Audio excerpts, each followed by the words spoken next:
ए सखी दुल्हा बड़ा करिया बा हो। पापा जी कहले रहे कि बड़ा सुंदर सुंदर दुल्हा बाड़े, बाकी ई तो चूल्हा के लेखा करिया बाटे। हाँ ए सखी लागता कि चूल्हा के लेबाड़ल बा। ए साली जी का खुसुर पुसुर करत तनी रहुआ, जे बात बा से खुल के बोली। पापा तहार गोरा ए दुल्हा रउआ काहे बानी कार हो।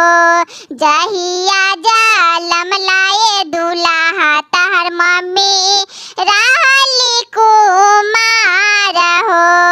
जहिया जालम लाए दुल्हा तहर मम्मी रहली कुमार हो। दीदिया तहार लंबा ए साली तोहे काहे बड़ू छोटा हो। मम्मी तहार मुखिया से सेट रहू हमके मिलल बारी पोटा हो। मम्मी तहार मुखिया से सेट रहू हमके मिलल बारी पोटा हो। पापा तहार गोरा ए दुल्हा रउआ काहे बानी कार हो। जहिया